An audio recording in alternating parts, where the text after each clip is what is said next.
Sí vamos a estudiar varios temitas. Tenemos que hablar el día de hoy primero sobre qué es el esclavismo. En segundo lugar, sobre la edad de los metales, la edad de bronce, la edad de hierro. Y el tema principal, pues, es Mesopotamia. Conocer a las civilizaciones que se desarrollaron en Mesopotamia. Los sumerios, acadios, babilónicos, asirios, todos ellos. Muy bien, pero antes de entrar a la clase de hoy, hay algo pendiente, muchachos, porque la semana pasada el tiempo no nos alcanzó y no tuvimos tiempo para resolver la dirigida del tema pasado. ¿Ya? Todavía es temprano, son 8:04, así que mientras van sumándose los que faltan, podemos ir resolviendo pues esa parte. ¿Ya? Así que su hojita, chicos, de la semana anterior, a ver, vamos a buscarla. Aquí está. ¿Ya? Esta es la dirigida que les enviamos la semana anterior sobre el tema comunidad primitiva. Entonces, hemos tenido una semana para resolver este material y ahora pues vamos a resolverlo juntos. Y a ver si coincidimos en todo, ¿ya? Para tener la satisfacción pues que hemos aprendido. Muy bien. A ver, muchachos. A ver, según un diccionario filosófico, Eh, esto que falta completar en el espacio es un concepto que caracteriza el tipo concreto de producción de los medios necesarios para la vida del hombre. O sea, este concepto que falta notar acá, que ustedes estarán buscando, ¿no? ¿Qué cosa es? Pues caracteriza, dice, el tipo concreto de producción de medios para la vida. Pues, ¿qué concepto es el que falta ahí, muchachos? ¿Ah? ¿Cuál creen? ¿Cuál creen? Mm, a ver, sociedad clasista. Sociedad clasista, colocarlo en este espacio. Ya, lo que pasa es que no siempre ha existido la sociedad clasista, no siempre. La semana pasada hablamos de la comunidad primitiva o comunismo primitivo y decíamos que en esta no existieron las clases sociales porque no había propiedad privada. Pero, ¿cómo le hemos llamado a la comunidad primitiva, al esclavismo, al feudalismo y al capitalismo? ¿Cómo le hemos llamado a todos estos tipos de producción, a todas estas formas de organización para poder generar los medios de subsistencia? Le hemos llamado, a ver,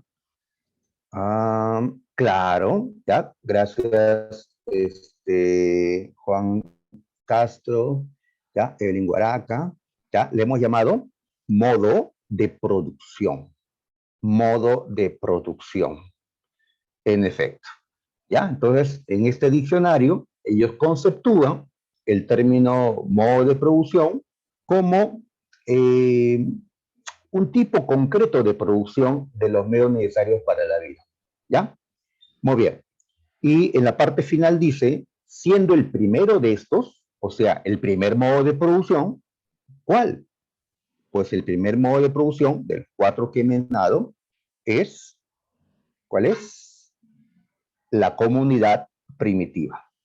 ¿Ya? Entonces vamos a marcar aquí en esta primera preguntita, vamos a marcar la C. Ahí está, ¿no? Como algunos chicos me han estado escribiendo esa respuesta. Muy bien, ahí está. ¿Ya? Una pregunta de concepto, necesario, ¿sí? Necesario también aprender conceptos aquí en toda ciencia. A ver si es cierto, me dicen que la 2 es la B. A ver, veamos. ¿Ya? Yo no recuerdo de memoria pues las claves, tengo que leerlas también. A ver, en las siguientes pinturas rupestres se puede apreciar una de las características fundamentales de la comunidad primitiva. Allá, la comunidad primitiva, el primer modo de producción, tenía varias características. ¿Cuáles eran? Propiedad colectiva, trabajo comunitario, contradicción hombre-naturaleza. Muy bien, entonces, ¿qué es lo que vemos en las pinturas? A ver, Me dicen que puede ser la alternativa B, que también la D, de dedo. A ver, P o dedo.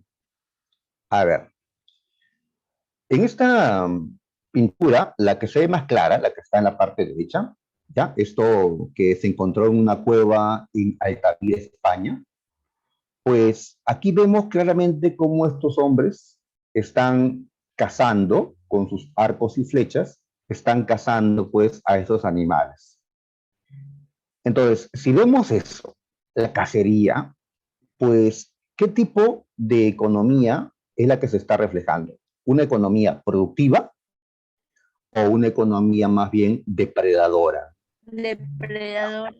Depredadora. Por eso la alternativa D, ¿ya? Dedo, no puede ser, ¿ya? Eso es mi respuesta, pues, a quien me ha dicho que debe ser la alternativa D, dedo, ¿ya? Todos los demás me han señalado, ¿ya? Correctamente la respuesta. A ver qué me ha escrito, ¿ya?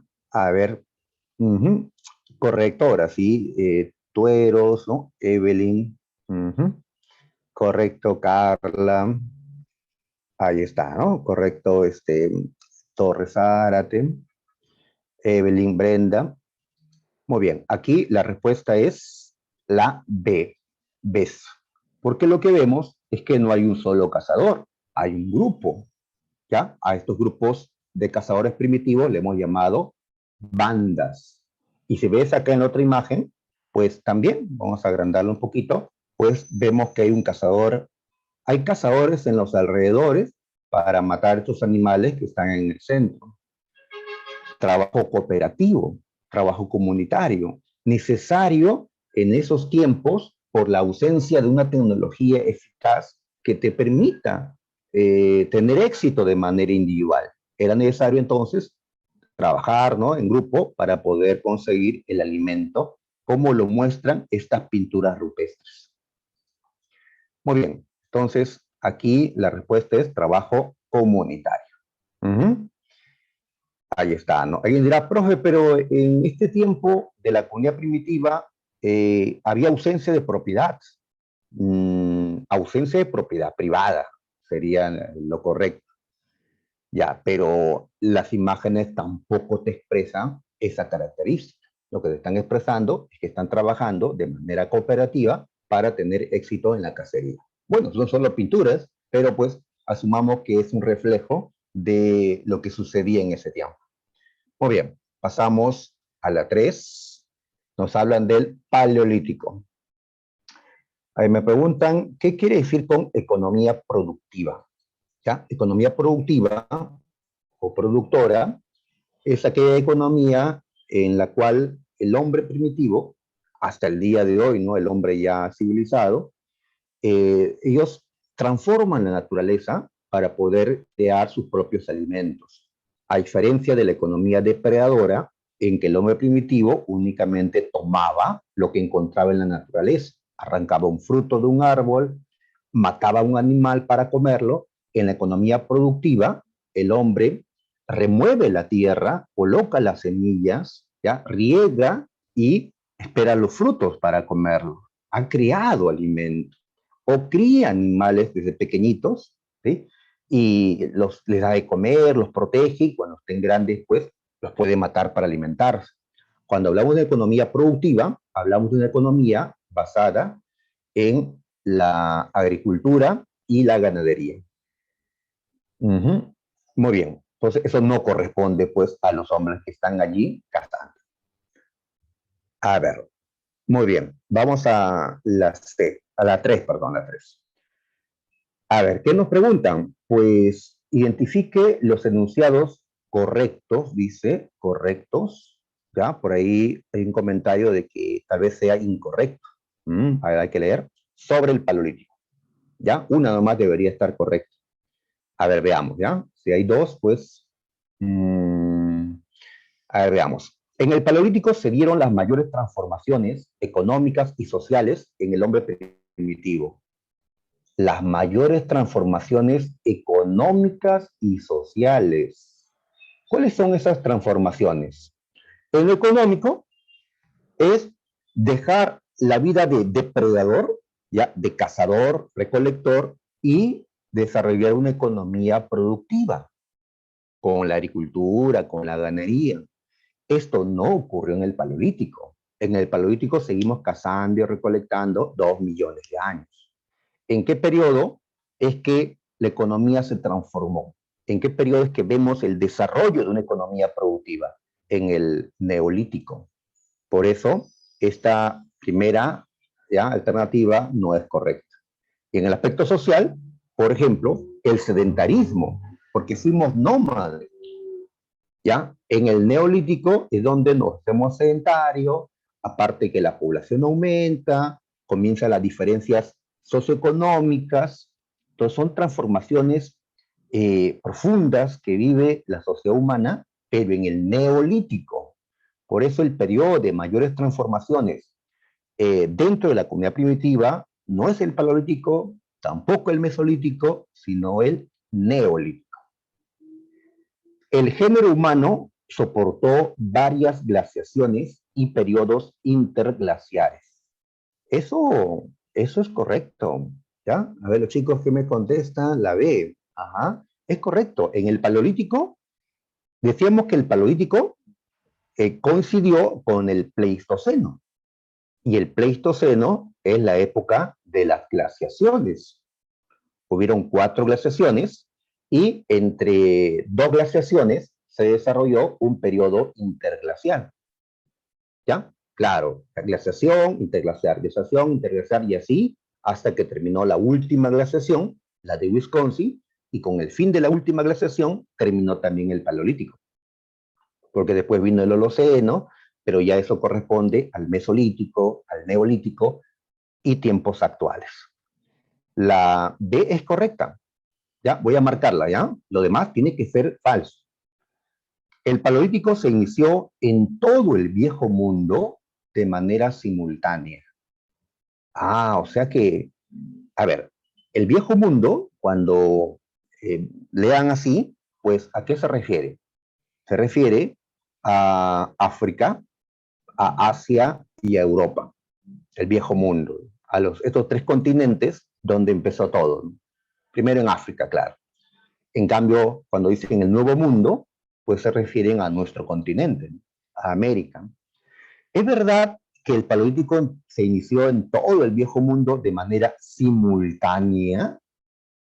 O sea, el hombre, ni bien surge el hombre y empieza el Paleolítico, el hombre ya está en todos los continentes, en todos los territorios de los 3 continentes.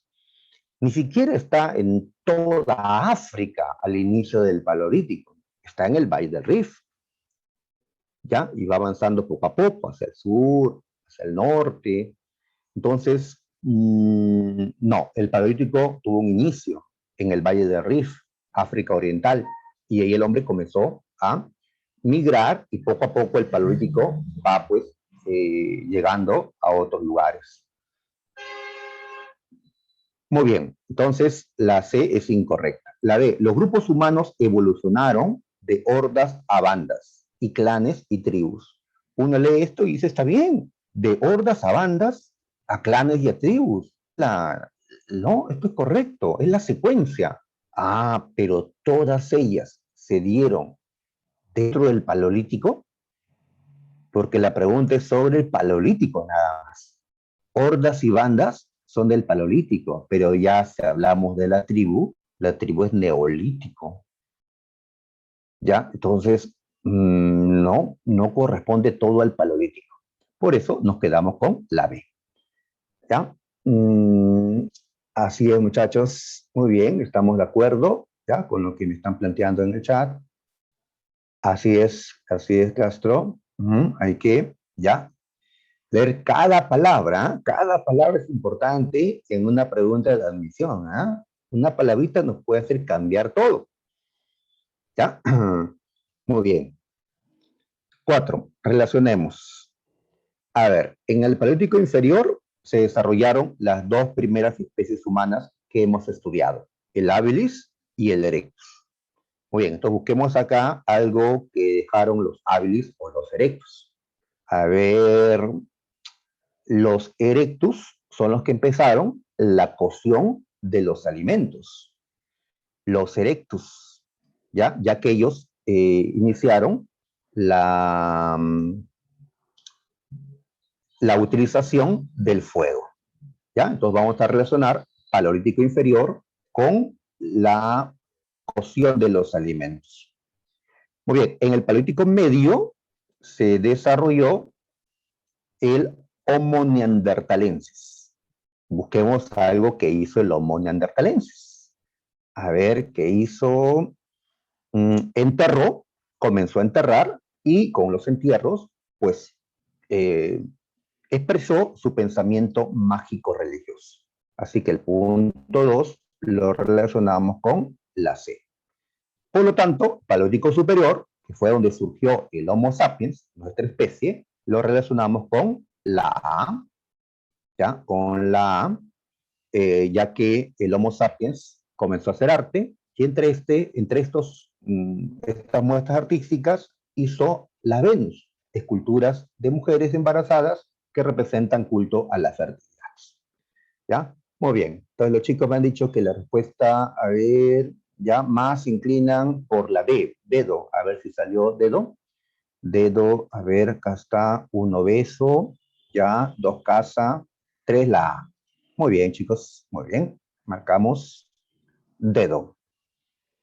Ajá. Ahí está, estamos escogiendo bien. Ojalá mañana escojamos bien. 5. A ver.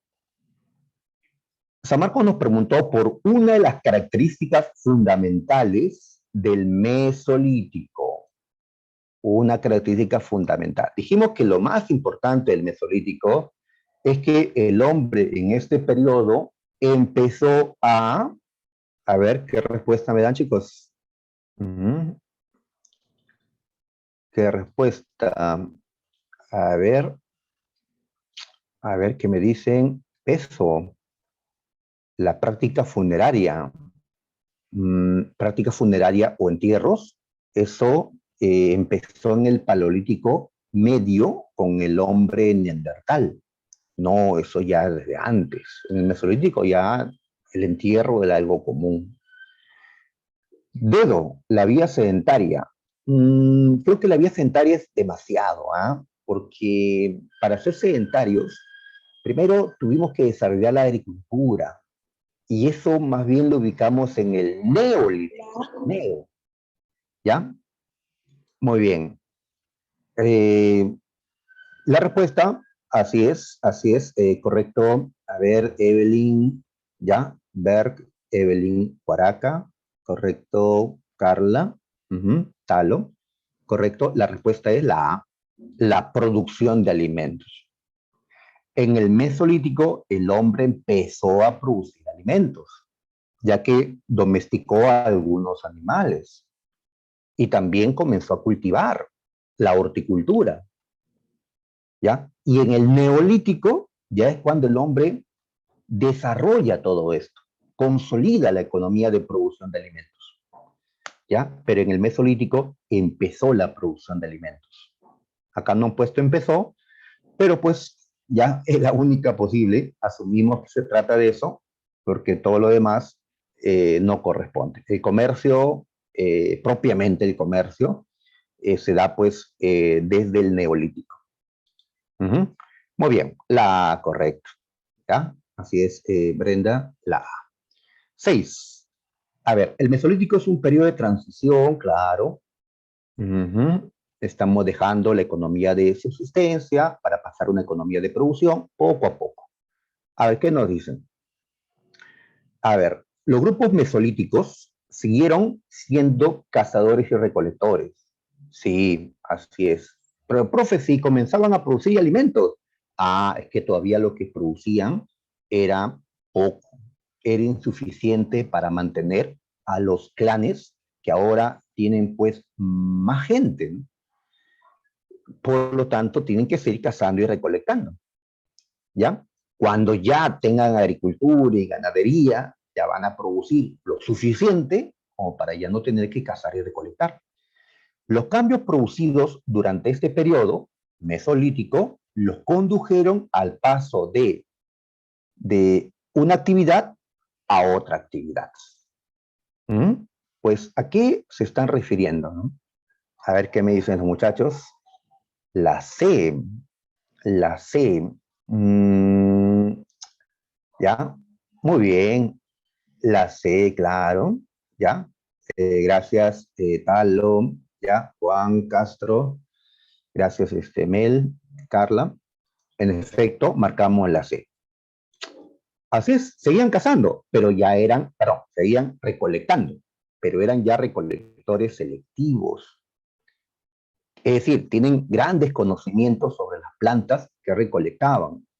Y dentro de ese conocimiento estuvo pues el cómo crecen las plantas. ¿Ya? Entonces de ahí, un paso siguiente, ¿cuál es? El hacerlo. ¿Ya? El colocar las semillas en el barro y esperar que crezcan las plantas. De la observación pasaron pues a la experimentación. De la recolección selectiva pasaron a la horticultura. Muy bien, y cuando ya dominen esta actividad de cultivo, en el neolítico, ya pasamos a la agricultura. Muy bien, entonces marcamos la C, la que estamos marcando, ¿ya? En esta 6. ¿Por qué no la A? ¿Ya? Porque en la A dice, pasamos de la caza selectiva a la caza indiscriminada. La caza indiscriminada, pues, es aquella cacería en la que el hombre, sin pensar, mata, ¿no? Mata a sus presas. En cambio, la caza selectiva es una cacería más evolucionada, más racional, porque el hombre selecciona qué animales matar.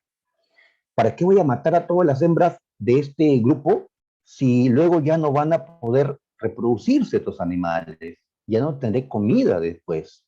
Prefiero matar a los machos. Ya, no a todos, ¿no? Sino tampoco habrá reproducción. ¿Para qué voy a matar a las crías? Mato a los adultos. ¿Ya? Entonces, es una cacería más racional. Y de ahí se pasa a la domesticación de animales. La caza indiscriminada más bien es lo anterior. Ok. En las 7, a ver, ¿verdadero o falso?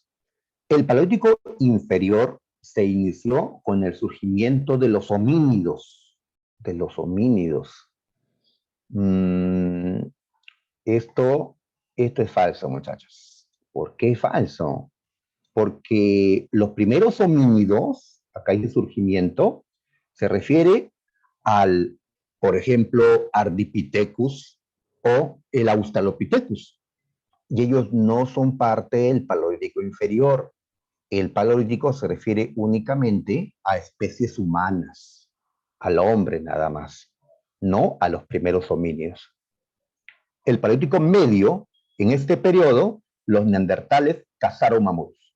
Hemos dicho que los neandertales son la especie dominante en el Paleolítico medio.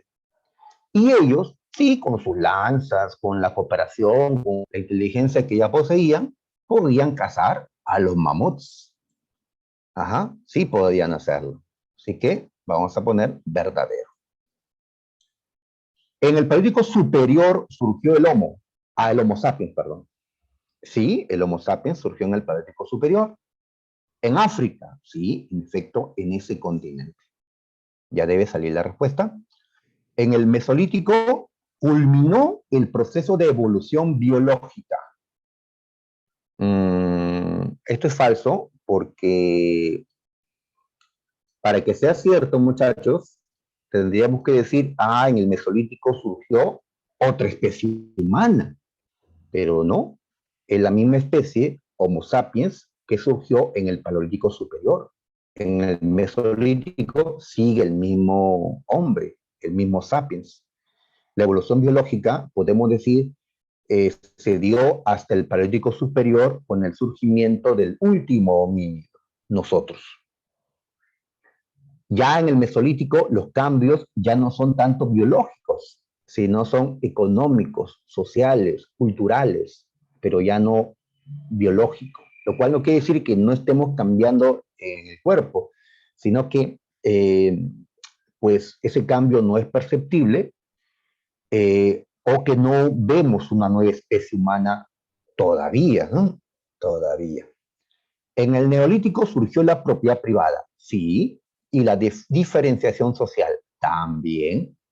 A ver, entonces ponemos el verdadero, y los chicos, ya, seguimos en la evolución, sí, seguimos en la evolución, es cierto, pero aún no vemos el surgimiento de otra especie, de una especie humana, ¿no? De otro ser humano. Seguimos los Homo sapiens, tal como éramos hace 50.000 años, seguimos los Homo sapiens. Hemos avanzado, pues, en otros aspectos, ¿no? Fundamentalmente, económicos, sociales, culturales, políticos. En aspecto biológico, bueno, pues, nos estamos haciendo inmunes a tantos virus y bacterias, ¿no? Ahora con este último también cuando llegue la vacuna. Ok, entonces marcamos la C. 8. A ver. A ver, nos preguntan en la 8 sobre una transformación en el Neolítico. ¿Ya? A ver, ¿cuál es la gran transformación en el Neolítico? La domesticación de animales y plantas, sí, esto se consolidó en el Neolítico. La B también puede ser, también se da en el Neolítico. La C no, porque dice inicio de producción de alimentos y el inicio corresponde al Mesolítico. La D tampoco, el arte es del Paleolítico superior. Así que la A o la B. A ver, ¿qué han dicho los chicos? ¿Qué han dicho? Uy, me han dicho otra. La B, la B. La B. A ver, para llegar a la respuesta, entonces tenemos que ver el otro espacio. Para la zona europea y norteafricana, el origen del Neolítico se sitúa ¿dónde? ¿Qué es lo que nos están planteando acá en esta segunda parte? Que los europeos y la población del norte de África, ellos llegaron a desarrollar también la agricultura, pero no la inventaron. Ellos tomaron conocimiento de lo que habían inventado los hombres de una zona. En cierta zona se inventó la agricultura tempranamente, así que los europeos y norteafricanos lo que van a hacer pues es asimilar ese conocimiento. ¿Ya? Pues, ¿de quiénes aprendieron? En un mapita que hicimos la vez pasada, pues ahí estaba la respuesta. Pues más allá está Egipto, en el norte de África, y en cercano oriente está Mesopotamia. Si unimos Mesopotamia con Egipto, ¿qué nos da? El creciente fértil o la media luna fértil. Allí nació la agricultura y los europeos ¿ya? Y otros africanos aprendieron de la gente de esa zona la agricultura. Por eso voy a marcar la A. La B no, porque en la B nos hablan del Valle del Rift, cuya importancia está en que allí es donde surgió el hombre, pero allí no surgió la agricultura, allí no empezó el Neolítico, empezó el Paleolítico, cuando el hombre ahí aparece tallando la piedra. La A.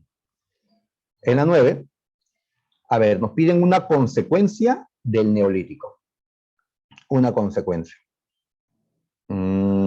A ver, una consecuencia de que hayamos domesticado plantas y animales, de que tengamos instrumentos de piedra para justamente la domesticación de plantas, para los sembríos, pues una consecuencia. A ver, las bandas ya fueron las bandas. Los primeros imperios, no podemos hablar de imperios todavía, ¿no? La escritura, tampoco, no hay escritura en el Neolítico. El surgimiento de sitios, es decir, de lugares con arquitectura temprana. Arquitectura temprana, pues sí, los hombres del Neolítico, que ya tienen agricultura, se quedan en un lugar, se hacen sedentarios, ¿ya? Y construyen allí sus cosas, no solo casas, sino sus templos, con el tiempo ciudades, arquitectura temprana. Y en el creciente fértil, o media luna fértil, sí, porque ahí empezó el Neolítico. Así que la D. ¿Ya? Ahí está. A ver. Ujú. Muy bien. Igual los chicos me dijeron que era la D. Ah, correcto. Italo, Itarla. Ujú. Mel. Ya. Meili. Ajá. Me dijeron que era la D. Correcto. En la 10. A ver. En el Neolítico se desarrolló la economía de producción con la agricultura y la ganadería. Esto permitió el desarrollo de excedentes productivos. Excedentes. Por primera vez el hombre primitivo tiene excedentes. O sea, le sobra alimento, ¿ya? Y puede guardar entonces, ¿no? Su trigo, ya su cebada, lo que haya cosechado, ¿no? Tiene excedentes. Estos excedentes, a su vez, ¿qué facilitaron? Que en mi aldea, pues nos sobra trigo, porque somos una aldea de agricultores, pero a la aldea vecina le sobra carne, porque son pastores. ¿Qué podemos hacer? Trueque, trueque, ¿ya? Entonces, los excedentes van a permitir el desarrollo de el trueque. Decimos trueque porque el comercio de esta época aún no era con dinero. En el Neolítico aún no hay dinero. El dinero recién empieza en la llamada Edad de Hierro, que vamos a ver luego, ¿no? Ahí está. ¿Ya? Y también los artesanos, aquellos que no van a producir alimento porque hay suficiente, sino que van a producir otro tipo de cosas, ¿sí? Cerámica, tejidos, etcétera. ¿Ya? Así que voy a marcar, ¿ya? Correcto, a ver, tueros, voy a marcar la B, ¿ya? La A, ¿por qué no, profe? Porque las primeras aldeas son del Mesolítico, ¿ya? En cambio, en el Neolítico hay, pues, aldeas más grandes, inclusive que se convierten en ciudades, ¿ya? Algo superior, ¿no? Muy bien, entonces, allí terminamos nuestra dirigida. Vamos a dejar, ¿no?, el tema allí. Esto ya es para lo que corresponde, pues, al tema de hoy. Muy bien, pero antes de resolver esto, vamos primero a la parte teórica. Ahí está. Muy bien.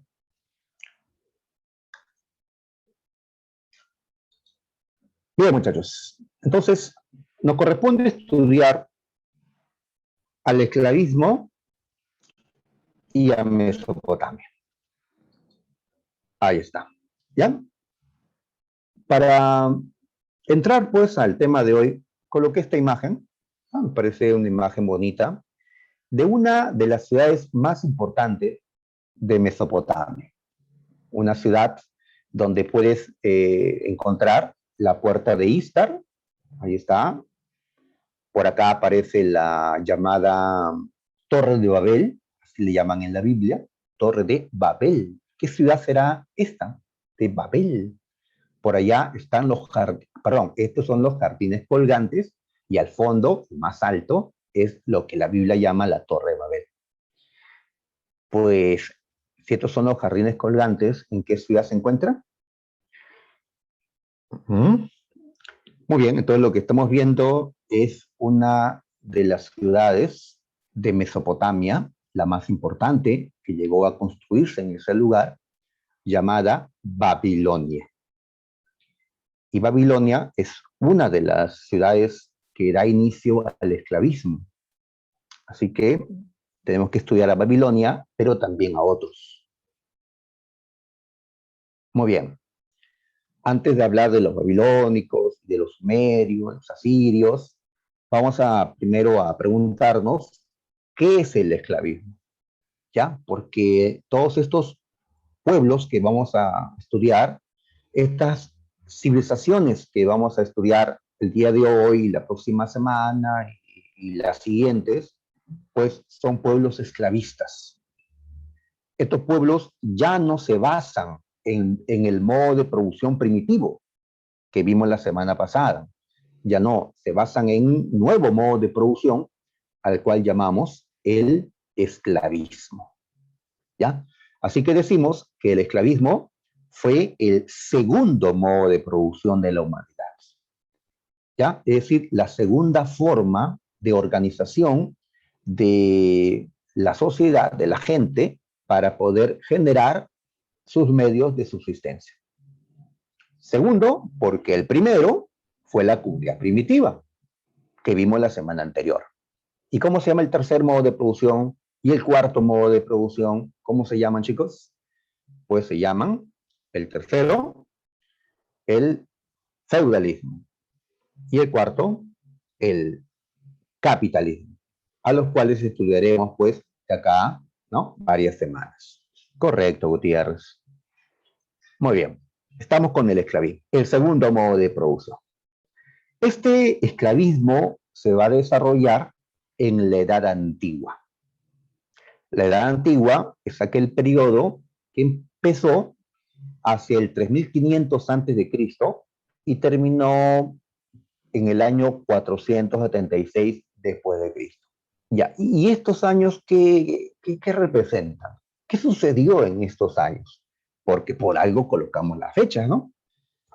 A ver, en el 3500 antes de Cristo, ya aproximadamente 3400 por allí, es cuando el hombre inventa algo que es aquello que se dice dio inicio a la edad antigua. Ya sabrán a qué me refiero, porque en la primera clase que tuvimos hemos hablado de edades, cómo empezó la edad antigua, la edad media, la edad moderna.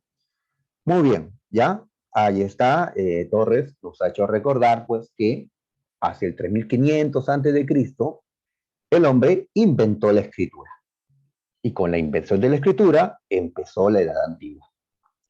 Muy bien, así que se desarrollaron distintos pueblos esclavistas en Mesopotamia, en Egipto, en la India, en China, en Persia, en Fenicia, en Grecia, en Roma. Justamente Roma fue la más grande de estas civilizaciones esclavistas. Y cuando cayó Roma, se ha establecido, terminó la Edad Antigua. En el año 476 después de Cristo, la ciudad de Roma ya cayó ante las invasiones de los bárbaros. Entonces, esta Edad Antigua son estos 4000 años en que se desarrollaron estas primeras civilizaciones que se organizaron en torno al esclavismo. ¿Ya? Entonces, cuando hablamos de la Edad Antigua o antigüedad, como le voy a llamar también, nos estamos refiriendo pues a estos pueblos esclavistas.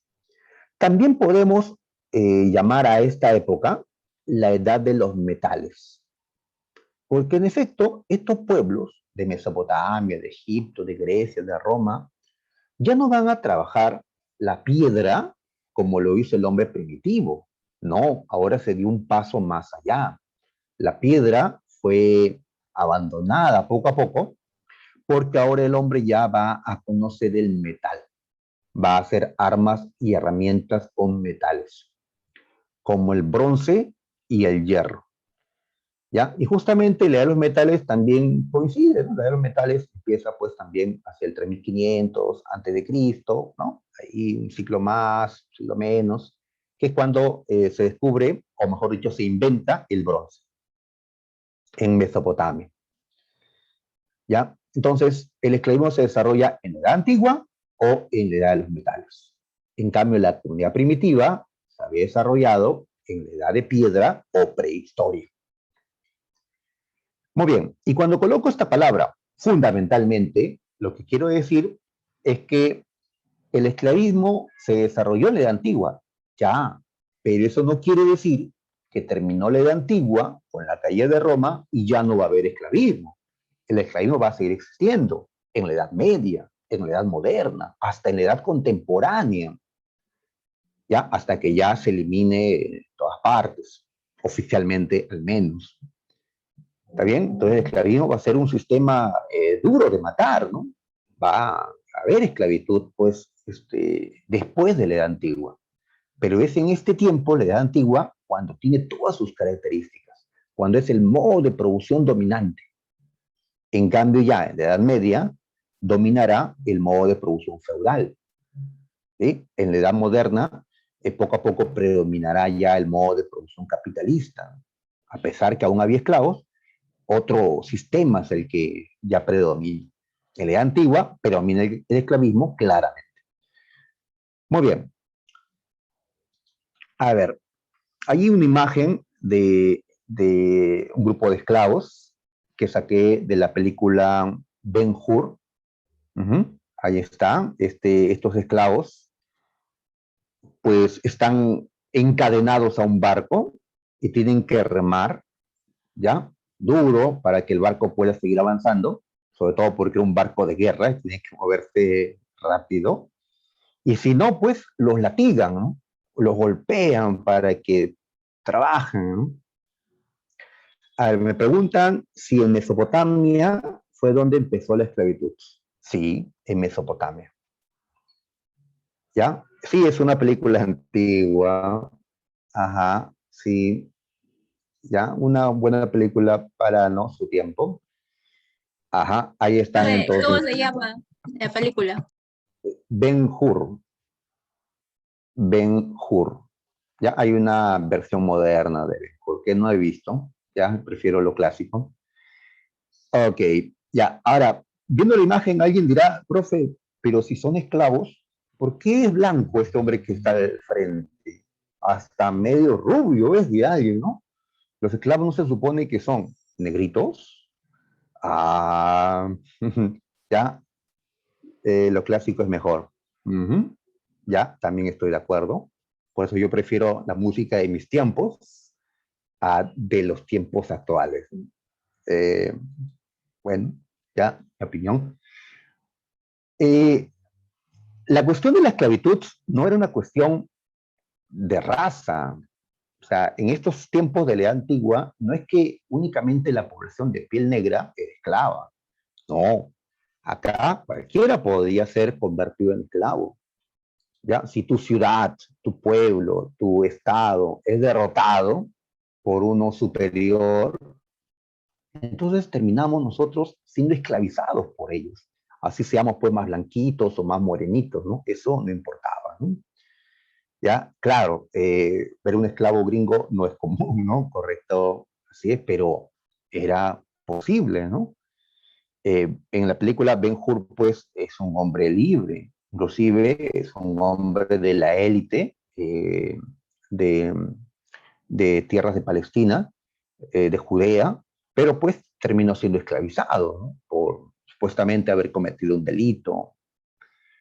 Pues entonces podías caer en la esclavitud. No era una cuestión de raza, cualquier raza podía ser esclavizada. Ya posteriormente ya será una cuestión racial, ¿no? Pero eso todavía en la edad moderna, cuando los negritos serán pues esclavos de manera exclusiva, ¿no? ¿Qué hace diferente al esclavismo de la comunidad primitiva? Pues sus características, como cuáles. La propiedad privada, cosa que no corresponde a la comunidad primitiva. La propiedad colectiva corresponde a la comunidad primitiva.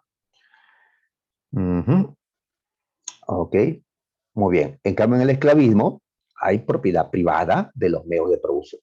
Cuando digo medios de producción, me refiero pues a la tierra, donde se producen los alimentos, me refiero pues a los talleres donde producen pues las distintas cosas que ellos necesitan. Entonces, todo eso es propiedad privada. Inclusive la gente se volvió propiedad privada. Los esclavos van a ser propiedad de sus amos, lo cual era pues imposible en la comunidad primitiva. Entonces más bien teníamos que unirnos para sobrevivir juntos frente a la naturaleza que nos ponía trabas. Otra característica pues es las relaciones sociales desigualitarias, las diferencias de clase que no habían en la comunidad primitiva, ahora sí. Y esto debido a la existencia de la propiedad privada. Otra diferencia es que la contradicción principal ya no es la lucha del hombre contra la naturaleza, sino ahora en el esclavismo es la lucha de hombres contra hombres, de estos esclavos que van a luchar por su libertad. ¿Ya?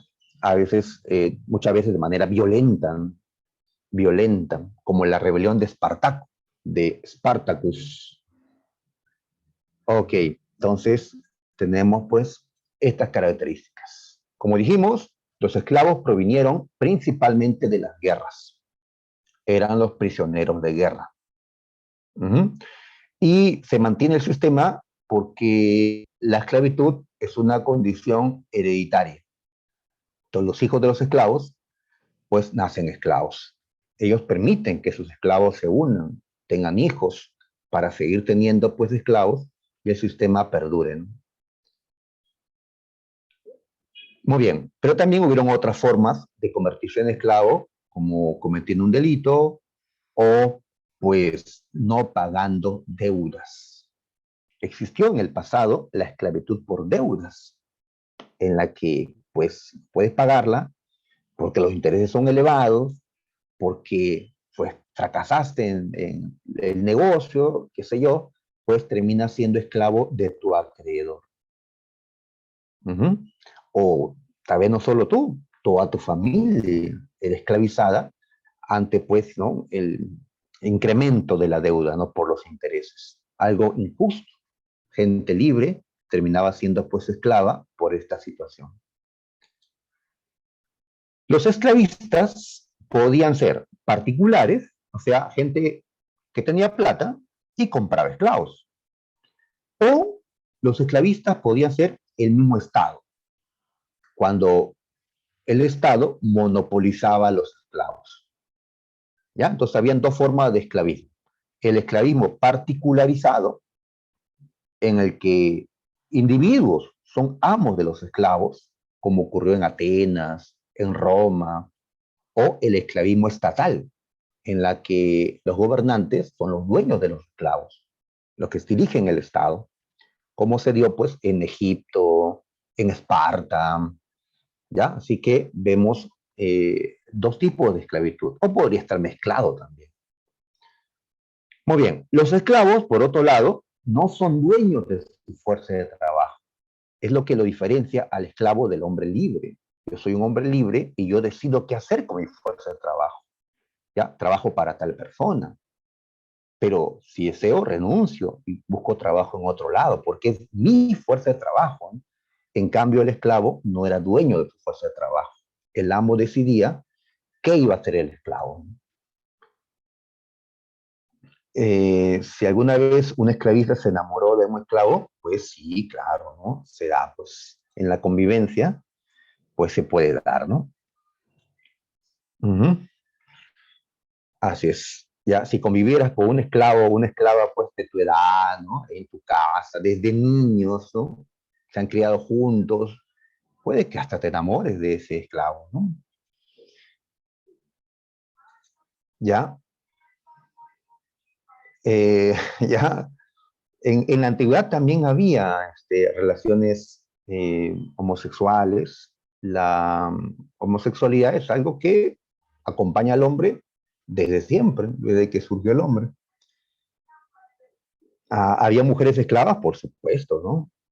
Ya, hombres, ancianos, ¿no? Mujeres, niños, no importaba el sexo o la edad, ¿no? Para ser esclavo, ¿no? Ya, muy bien. Entonces, hemos dado algunas ideas sobre la esclavitud.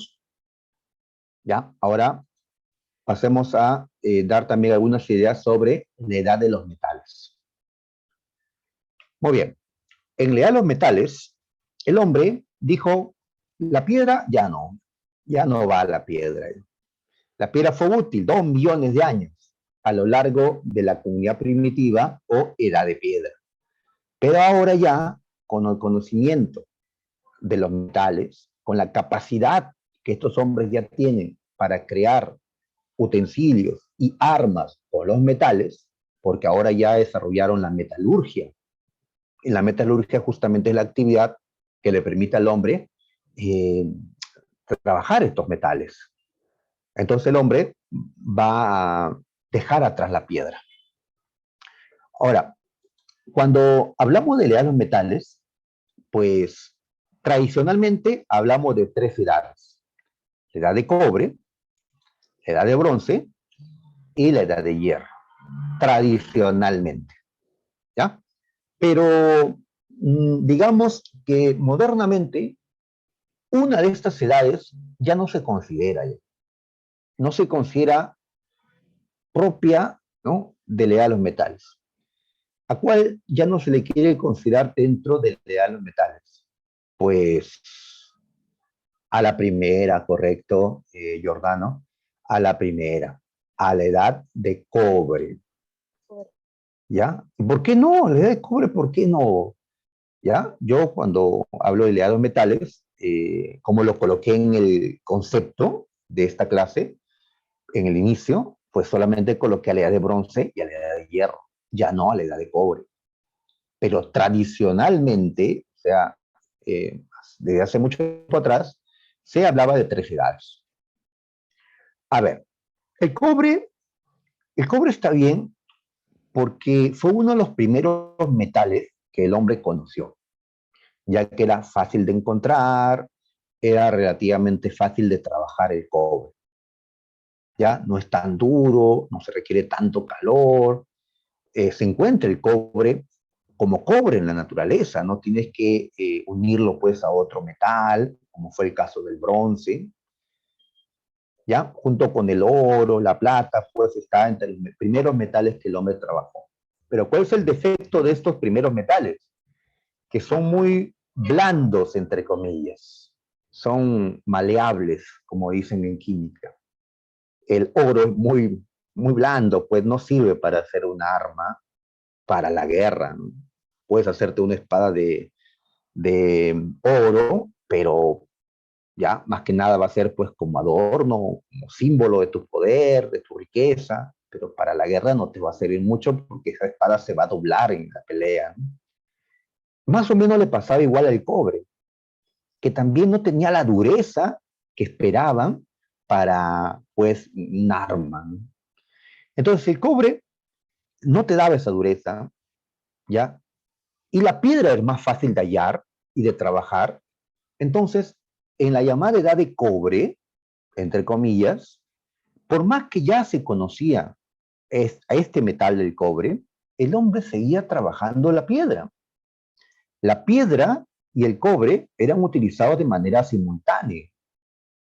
¿Ya? La piedra no fue abandonada con el conocimiento del cobre. Por eso eh, estamos sacando la edad de cobre de la edad de los metales propiamente. Entonces, ¿dónde colocamos a la edad de cobre? ¿En la edad de piedra? Tampoco. Lo que hacemos es colocar a la edad de cobre en una transición de la edad de piedra a la edad de los metales, en una transición. ¿Ya? Ahí está, es el paso. Es el paso. Es lo que se considera, ¿no? Hoy. Ahí está. Muy bien. En cambio, cuando ya el hombre inventa el bronce, allí sí el hombre le dijo a la piedra, chao, ya no voy a trabajar la piedra, porque este bronce es duro, es resistente, ya es superior a la piedra y superior al cobre. El bronce es una aleación de cobre con estaño.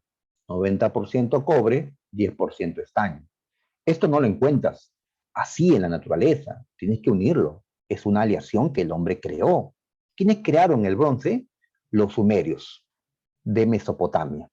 En Mesopotamia, entonces, no solo empezó el esclavismo, también empezó en Mesopotamia la edad de bronce, la edad de los metales. Mira la importancia, ¿no?, que tenía Mesopotamia en la historia. Antes hemos dicho que en Mesopotamia empezó la agricultura, el neolítico, la economía de producción de alimentos.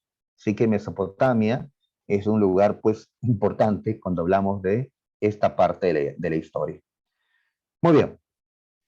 ¿Ya? Entonces ahora sí el hombre con el bronce va a crear pues, ¿no?, sus espadas, sus escudos, sus armaduras, sus puntas para lanza, para flecha. La piedra, ya no, la piedra ya quedó atrás, ya le vas a arrojar pues tu lanza con punta de piedra y esa piedra se va a romper cuando golpee pues el escudo de bronce del enemigo, ¿no?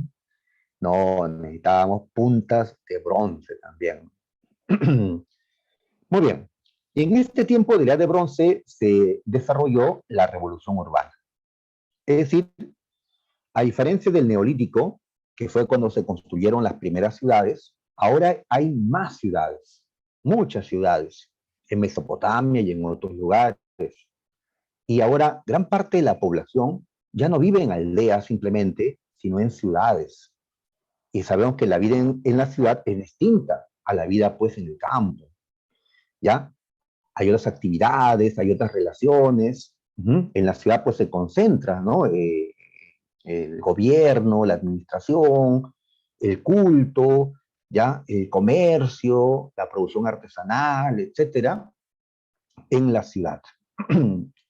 Más allá, pues la gente sigue dedicándose a la agricultura, a la ganadería, que también es importante, ¿no? Para que se alimente la gente de la ciudad. Así que empieza eh, este, esta vida urbana, ¿no? En esta época. Muy bien, los estados teocráticos, militaristas, también. Esto significa, pues, que comienzan los gobiernos, primero teocráticos, es decir, en manos de una casta sacerdotal, como preguntó la Universidad de San Marcos. Y luego ya, cuando la guerra se hace más frecuente, pues ya gobiernos militaristas. En la Edad de Bronce también se inventó la escritura cuneiforme de Mesopotamia y la escritura jeroglífica de Egipto, pues surgieron en la Edad de Bronce. En la Edad de Hierro, pues hay un avance tecnológico mayor, porque el hombre ya tiene armas e instrumentos de hierro, y el hierro va a ser superior al bronce. En la guerra, en la resistencia de este material, el hierro superó al bronce. Los que empezaron a trabajar el hierro fueron los hititas, un pueblo que vivió donde actualmente está el país de Turquía. En un rato vamos a ver en un mapa, ya que los hititas intervinieron en la historia de Mesopotamia, destruyendo Babilonia en una ocasión. Así que eso nos va a permitir ubicarlos en un momento, ¿ya? Los hititas. Ellos dan inicio a la Edad de Hierro. Y con el tiempo ya los pueblos tenían que adecuarse a esa tecnología. Tenían que dejar el bronce y adecuarse, pues, al hierro. Y así, Christian Thompson nos dijo en una periodificación tecnológica que los pueblos han pasado, pues, por tres edades: la edad de piedra, la edad de bronce y la edad de hierro. En la edad de hierro se desarrollaron los grandes imperios esclavistas: el imperio persa, el imperio ateniense, el imperio macedónico, el imperio romano. Muy bien, aquí también surgió la moneda, surgió el alfabeto con las consonantes y vocales que hasta el día de hoy utilizamos. En el caso de las consonantes, fue un invento fenicio. La vocal es ya de los griegos.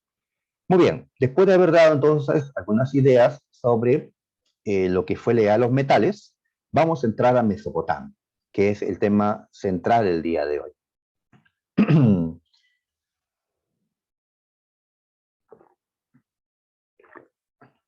Bien, chicos, como siempre tenemos que ubicarnos. Bien, cuando hablamos de Mesopotamia, estamos hablando de una región que corresponde a los valles del Tigris y Éufrates. ¿Qué son estos? Pues son dos ríos, dos grandes ríos que encontramos en esta parte del mundo. Ahí está el río Tigris y al costado el río Éufrates. Ahí están. ¿Ya? Ahí están estos dos grandes ríos que nacen en los montes de Armenia y desembocan en el Golfo Pérsico. ¿Ya? Entonces, en su camino, estos ríos forman valles. A estos valles, a esta región, es que se le ha llamado Mesopotamia. ¿Ya? Ahí está.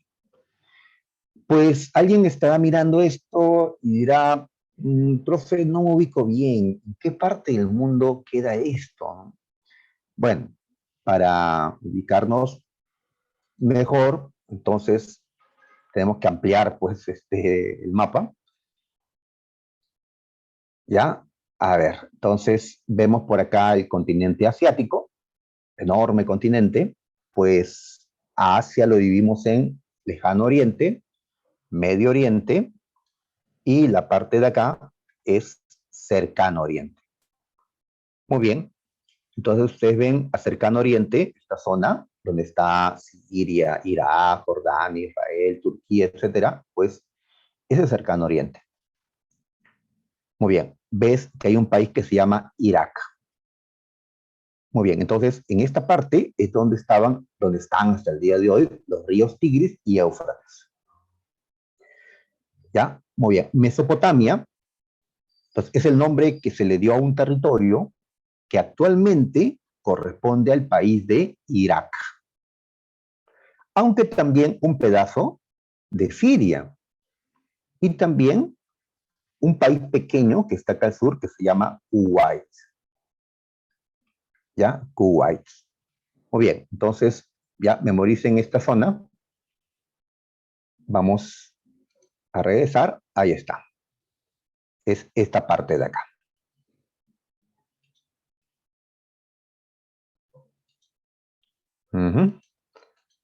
Muy bien.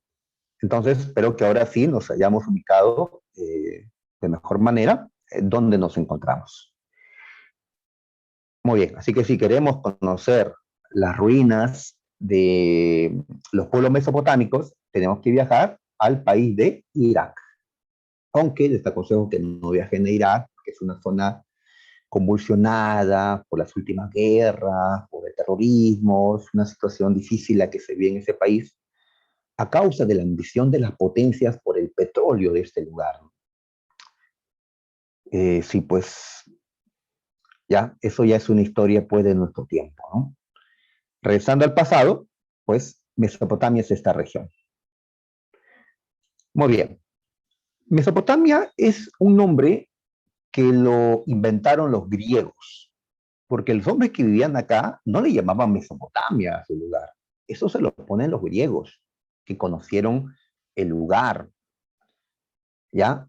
Vieron que este lugar pues se encontraba entre dos ríos, así que le llamaron Mesopotamia, que traducimos como entre ríos. Meso entre, pótamos ríos. Tierra entre ríos. ¿Ya? Muy bien. Hay otra manera también de llamarle a esta región. Se le llama Caldeo Asiria. ¿Por qué le llaman así?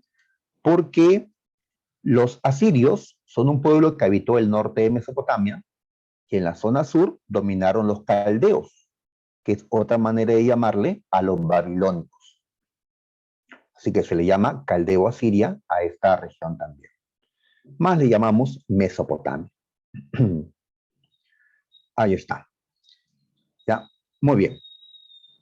Sigamos, a ver. Teniendo estos grandes valles, pues la economía mesopotámica se centró en la agricultura de cereales.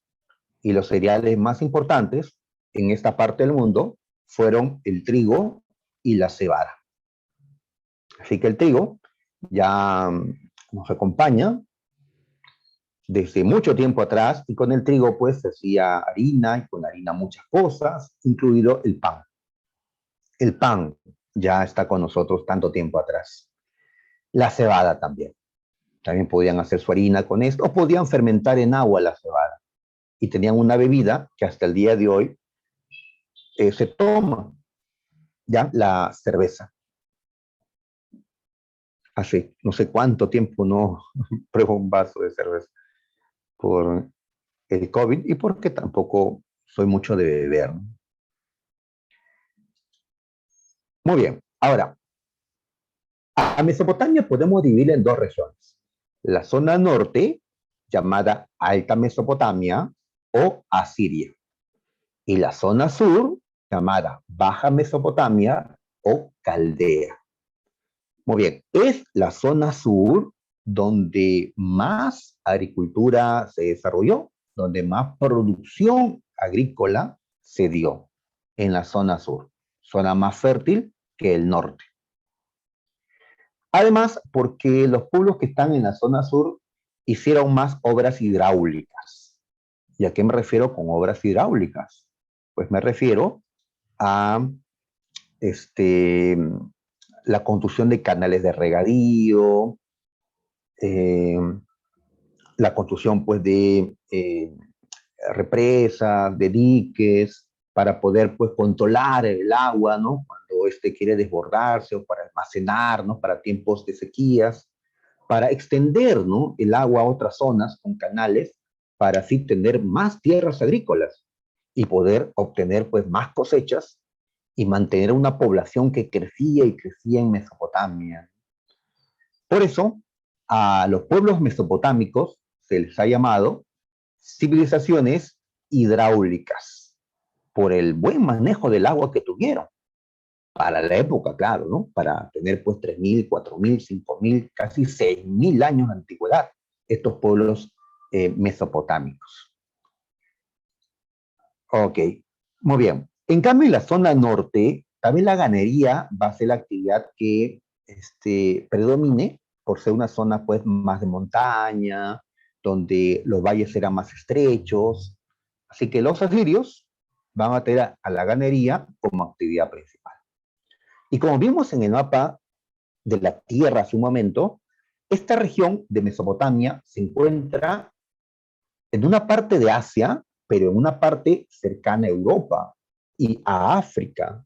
Al estar en esta zona central entre tres continentes, pues significó que el comercio internacional también se desarrolle, porque por acá pasan pues las mercancías que de Asia avanzan a Europa, o de Europa no se llevan a Asia o a África. Es una zona de paso sí o sí. Los productos de Asia llegan a este lugar primero, ¿no? A las tierras mesopotámicas en su avance, pues, a otros lugares. Muy bien, sigamos. A ver, en Mesopotamia encontramos una sociedad estratificada. ¿Qué es esto? Pues clasista, clasista. Estamos usando este término porque la Universidad de San Marcos en una pregunta lo utilizó, ¿ya? Pero en sí significa pues una sociedad con clases sociales. Y esclavista, por supuesto. Los que dominaban en Mesopotamia, pues eran los reyes con sus familias que ocupaban los principales puestos en el gobierno, están los sacerdotes, que en tiempos pues antiguos fueron un sector, ¿no? Muy importante, porque existía la teocracia, y cuando ya la guerra, ¿no? Se hace constante, los jefes militares también tienen pues su lugar, desplazando a los sacerdotes.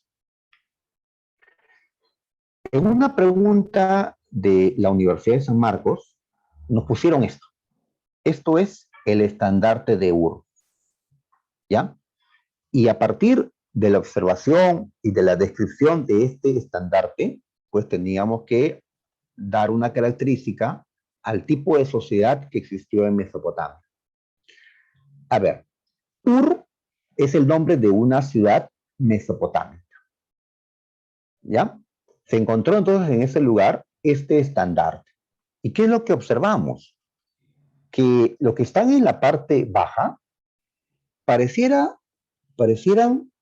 que son campesinos que están llevando parte de sus cosechas a entregárselo a alguien.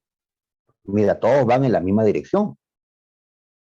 Los que van arriba parece que fueran pastores porque tienen, ¿no?, animalitos, y también pareciera que los estuvieran llevando estos animalitos a algún lugar como para entregarlos como tributo. ¿A quiénes les estarían llevando, no? ¿Para quiénes? Pues ves en la parte alta, acá hay un hombre de mayor tamaño y a los gobernantes siempre los representa de un tamaño más grande. Está bien sentado con su copa y al costado otros señores, también de la élite, de la nobleza, sentados con su copa, ¿ya? Y tienen gente que les atiende, hasta les tocan. Muy bien, entonces consideramos que los que están en la parte superior son una élite, son la clase dominante, son el estrato dominante de esta sociedad. Que los que están abajo son los estratos dominados y que están llevando pues tributos a los que están arriba. Muy bien, entonces, lo que nos permite observar este estandarte de Ur es que estos pueblos, ¿ya? Clase alta, media y baja. Yo diría clase alta y baja, ¿no? En el pasado es difícil encontrar clase media. En nuestro tiempo es más fácil hablar de clase media, ¿no? Ya, en todo caso, hay un sector peor que los campesinos libres que están pagando tributos acá, los esclavos, ¿no? La cual sería pues la clase ya más baja, digamos, ¿no? Ok, entonces, lo que vemos aquí es una sociedad estratificada, ¿ya? En esa pregunta de admisión que nos mostró esta imagen, la respuesta pues era sociedad estratificada. Ok, sigamos. Los sumerios. A ver, entre los pueblos que se desarrollaron en Mesopotamia, los sumerios son los más antiguos. Ellos, hacia el año 3800 a.C., pues se establecieron en la zona sur de Mesopotamia, ¿ya? En estos valles Tigris y Éufrates. Ahora, este pueblo que se establece allí y construye pues sus casas, sus ciudades, forman reinos, pequeños reinos, pues estos sumerios son considerados la civilización más antigua del mundo. Entonces, muchachos, a diferencia de la semana pasada, que hablábamos de pueblos primitivos, bandas, clanes y tribus primitivas, ahora a los pueblos que vamos a estudiar en adelante le vamos a llamar civilizaciones. ¿Por qué podemos hablar de civilizaciones ahora? ¿Qué hace distinto a un pueblo primitivo de una civilización? Pues varias cosas. Una civilización, pues es un pueblo que tiene un alto desarrollo en lo económico, social, político, cultural, a diferencia de esos pueblos primitivos. ¿Y cuáles son esos elementos de desarrollo? Pues que tengan economía productiva, con excedentes, que sean sedentarios, pero eso ya era en el Neolítico. Faltan más cosas, ¿no? Que vivan la revolución urbana, ¿sí? Que tengan, ¿no? Ciudades, que tengan un estado organizado, que trabajen los metales, ¿sí? Pero hay un elemento cultural que vamos a destacar. Para hablar de una civilización en historia universal, ¿ya? Para hablar de civilizaciones del viejo mundo, le pedimos algo a estos pueblos. Que tengan, ¿qué cosa, muchachos? Que tengan escritura. Como vemos en la imagen, correcto, Tueros, que tengan escritura. Aquí vemos un pedazo de arcilla que tiene marcas. Esta es la escritura más antigua del mundo. Se llama cuneiforme. ¿Y quiénes inventaron esta escritura? Pues los sumerios. Como los sumerios son el primer pueblo que tiene escritura, entonces los consideramos la primera civilización, la más antigua. Muy bien. Ellos levantaron numerosas ciudades en el sur de Mesopotamia. A ver, tal vez nos estamos perdiendo con la ubicación, con el mapa. Entonces, busquemos nuevamente el mapa. A ver, me preguntan, ¿de qué país son los sumerios? ¿De qué país? Del actual Irak, contesta su compañero. Claro, a los sumerios, a las ciudades sumerias, las ubicamos en el actual Irak. Correcto. Ahora, tal vez la pregunta de Indira, allá, nombre de la India, tal vez sea de dónde provienen los sumerios. Porque acabo de decir que los sumerios llegaron y se instalaron en el sur de Mesopotamia. Tal vez la pregunta es de dónde vinieron los sumerios. Pues en ese caso no le puedo dar una respuesta porque es desconocido el lugar de procedencia de los sumerios. ¿Ya? ¿De dónde vinieron? Ya, los Anunnaki. Ya vamos a colocar ya a los extraterrestres, los muchachos, ya de Marte. Bueno, hay mucha literatura al respecto, ¿no? Pero en historia no recogemos eso, porque no es científico, no podemos demostrar eso. Lo que nos importa en todo caso es que se instalaron en el sur de Mesopotamia. ¿Ya? Como en el mapa que vimos hace un momento, vamos a buscar el mapita. ¿Ya? En este mapita que observamos, pues los sumerios vivieron en esta zona sur de Mesopotamia. Aquí, por ejemplo, encontramos 3 ciudades sumerias. Tal vez las 3 más importantes. Está Ur, Uruk y Lagash. Ya, ahí está, ¿no? También está Nippur, Kis y otras más. Sí, habían 10, 20, hasta 30 ciudades sumerias. Muy bien, en el sur de Mesopotamia, en la Baja Mesopotamia. ¿Ya? Ahí están. La Atlántida, evidencias, pues hay mitos, hay relatos, pero nada, no hay pruebas concretas de su existencia. ¿Qué tal? Aunque quién sabe, ¿no? Lo mismo se decía de Troya, por ejemplo. Troya no existió, eso está en la mente de Homero, de la Ilíada, ¿no? Pero Troya fue descubierta y sabemos que la guerra de Troya fue real. Pues, ya en los documentales vas a escuchar pues cosas como que los hombres de la Atlántida, cuando se hundió, pues huyeron a América, ¿ya? Que los tiahuanacos son descendientes de los hombres de la Atlántida, cosas pues alucinadas, ¿no? Que pues hay que saber también qué documental ver, ¿no? Ur, bueno, es una ciudad ya que ha desaparecido, ¿no? Ur fue la más importante ciudad de los sumerios. ¿Qué idioma hablaban los sumerios? Pues hablaban sumerio, ¿ya? Así le llaman. Los acadios hablan acá. Los babilónicos, babilónico, caldeo, amorreo. Muy bien. ¿Y la escritura? ¿Qué escritura tenían? Pues cuneiforme. Ahí sí, todos utilizaban la misma escritura, cuneiforme. Igual que ahora, pues le llamamos francés, italiano, ¿no? ¿No? Actualmente es absurdo preguntar, pues, ¿qué idioma hablan los franceses? ¿Qué idioma hablan los italianos, no? Eh, igual, aquí el nombre de la lengua es el nombre del pueblo. Ok, la escritura sí tiene el nombre más complicado, ¿no? Cuneiforme, que lo utilizaron tanto pues sumerios, que son los creadores, como acadios, babilónicos, asirios. La misma escritura, pero diferente lengua.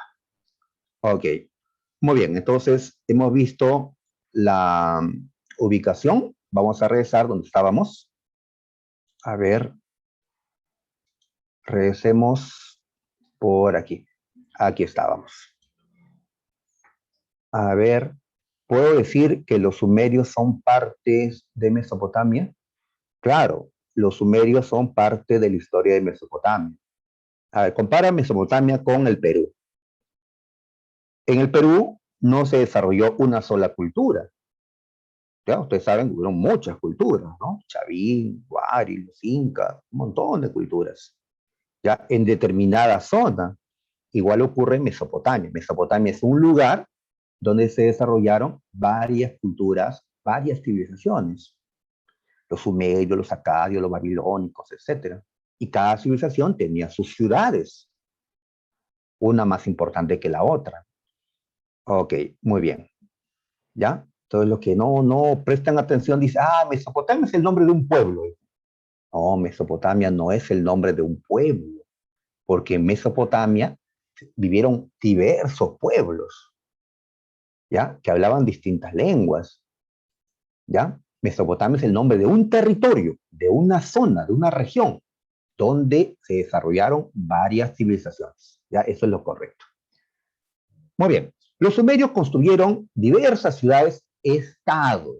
Cuando juntamos la palabra ciudad con la palabra estado, así con un guioncito, lo que estamos diciendo es que esta ciudad tiene un gobierno propio, tiene un rey propio, es una ciudad independiente del resto de ciudades.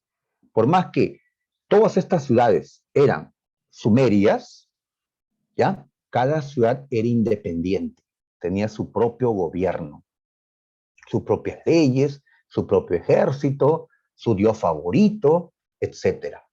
Autonomía de las ciudades. Los sumerios no se unificaron para crear un solo gran reino. Por eso no podemos hablar del reino sumerio o del imperio sumerio. No, hablamos de la civilización sumeria o del periodo en que vivieron los sumerios. ¿Ya? Pero por si cada ciudad era independiente, ¿por qué hablamos en general de sumerios? Es porque por más que tenían ya gobernantes propios, habían otras cosas que tenían en común, como creencia en los mismos dioses, que hablaban el mismo idioma, el sumerio, que utilizaban la misma escritura, tenían elementos culturales que los convertían en un mismo pueblo, pero que habitaba en ciudades independientes. ¿Ya? A diferencia de los pueblos siguientes, que sí van a unir y van a crear imperios. A ver, en Sumeria vemos la teocracia. Como preguntó la Universidad de San Marcos, la teocracia es cuando en un estado, en una ciudad-estado en este caso, gobierna una casta sacerdotal. El estado teocrático es la primera forma de estado. Los sacerdotes fueron los primeros que ejercieron el poder, sea ¿no? en Mesopotamia o en cualquier parte del mundo. Primero fueron los sacerdotes. En la historia del Perú también te habrán mencionado eso, ¿no? Ya en Caral, en Chavín, ¿no? En Sechín, pues vemos ya sacerdotes que están dirigiendo. Los jefes militares vendrán después. Primero, la teocracia. El militarismo, los estados militaristas vienen después. ¿Ya? Entonces acá en Sumeria claramente vemos la teocracia. Teo significa Dios, dioses, gracia viene de Kratos, que significa pues poder. Entonces en una teocracia, los que gobiernan son los que dicen representar a Dios o a los dioses. Y les llamamos a estos sacerdotes. Muy bien. ¿Ya? Entonces en una ciudad sumeria había un rey sacerdote llamado Patesi o Ensi. ¿Ya? Y como hay varias ciudades, 10, 20 ciudades sumerias, habían 20 patesis o ensis, no uno solo. Como en Egipto llegó a haber un faraón, un gobernante absoluto. Acá habían diferentes reyes. No todos los pueblos del pasado se han unificado, ¿no? Muy bien, ¿cuál es el aporte más importante de la escritura? Cuneiforme. Ahí está, ¿no? Una pregunta que solemos hacer es, ¿y cuál fue la necesidad de tener escritura? ¿Para qué tenemos escritura? ¿Por qué surgió la escritura? Pues, a ver, tal vez las cuentas que hacemos nosotros no requieren, hasta podemos llevarlo en la mente, ¿no? Pero cuando se complican las cosas, cuando se trata de un gobierno, del Estado, ¿ya? Que tiene que registrar todo lo que la población está entregando como tributo, quiénes, ¿ya? Cuánto, ¿ya? De qué forma, necesitamos llevar un registro para que haya orden, porque si no, pues, este Estado ya va a entrar en caos. Así se necesitó de la escritura, ¿ya? Por parte de la élite que dominaba para registrar lo que se está produciendo, lo que se está tributando. Y así, pues, se creó la escritura. ¿Ya? Comunicación. Pues la comunicación puede ser, pues, de manera oral, ¿no? Entonces, la pregunta era, ¿por qué la comunicación escrita? ¿Por qué la escritura, no? Es lo que estábamos viendo, ¿no? ¿Ya? Guardar información. Claro, inicialmente el objetivo fue, pues, una cuestión administrativa, como dice Giordano, ¿ya? Y luego ya se le da, pues, otras utilidades, ¿no? Como llevar registros históricos, ¿ya? O para hacer literatura, ¿no? Poemas, ¿no? Narraciones, claro, para escribir las leyes, ¿no? Muy bien. ¿Qué significa cuneiforme? Allá. Si vemos las marcas, a ver, por acá vemos las marcas. Vean las marcas, miren la forma que tienen las marcas que dejaban. Esta es una tablilla de arcilla. Ellos no tienen papel. El papel se inventa todavía siglos después en China. No había papel. ¿Sobre qué escribían? Sobre tablillas de arcilla. ¿Ya? Entonces, acá vemos que ellos han hecho marcas. ¿Cómo han hecho la marca? Pues como la arcilla es blanda, tienen acá un punzón de madera que tiene una punta triangular. Entonces, cuando la punta lo hunden en la arcilla, da esta forma de un triángulo. Luego lo inclinan hacia un lado y tienen esta forma de como un clavo o cuña. ¿Sí? Una cuña es pues un clavo, ¿no? Con cabeza grande. Entonces, como estas marcas parecen cuñas, se le ha llamado, pues, escritura cuneiforme, que significa en forma de cuñas. Ahí está. Muy bien, esto ya se puede leer, no por mí, yo no sé esta escritura, no puedo leerles, pero un inglés apellidado Rawlinson, ya hace casi 200 años, pues empezó el desciframiento de la escritura cuneiforme. Y actualmente se puede leer por los especialistas, obviamente. Es una escritura muy complicada, con muchos caracteres, es más difícil. La escritura que utilizamos nosotros, pues, con ¿no? ciertas letras, ¿no? Nada más, pues, combinadas es más fácil, ¿no? Que todo esto que hacían ellos. Claro, hay traductores de esto, ¿ya? Pero no pidan que yo les traduzca, ¿ya? Yo no soy un traductor. Además, acá en el Perú, en ninguna universidad enseñan cómo traducir del cuneiforme, pues, a nuestro idioma, ¿no? Acá no. ¿Ya? Acá aprendamos pues un idioma extranjero vivo, ¿sí? Como el inglés, el francés, ¿no? O pues uno para que no desaparezca, ¿no? Una lengua nuestra, ¿no? Nativa. Bien, ahí está toda la escritura más antigua. ¿Ya? El compañero mencionó el poema de Gilgamesh, que en efecto se encontró en tablillas de arcilla, un texto literario, el más antiguo texto literario. Vamos a continuar a ver. Los sumerios nos dejaron otras cosas. El bronce. Ya lo dijimos, ¿no? Ellos crearon esta aleación de cobre con estaño. Los sumerios dan inicio entonces a la edad de bronce. Inventaron la rueda, ¿ya? La rueda, así que tuvieron conocimiento, ¿no? La circunferencia para la creación de la rueda, pues muy bien. Y con la rueda crearon pues carretas, carros, entre comillas carros, ¿no? Porque carro es una palabra moderna, pero ya tienen carros jalados por caballos con el tiempo, y podrán transportar las cosas pesadas con mayor facilidad. Mira, en esta misma época los egipcios tenían que arrastrar las rocas para construir, arrastrarlas, jalarlas pues con cuerda, sobre la arena, sobre troncos. En cambio, los sumerios habían avanzado con la rueda. Eh, claro, claro, Gutiérrez, ya los sumerios dividieron la circunferencia en 360 grados. Inventaron el ladrillo, a la arcilla pues ¿no? la cosieron para tener un material para construir.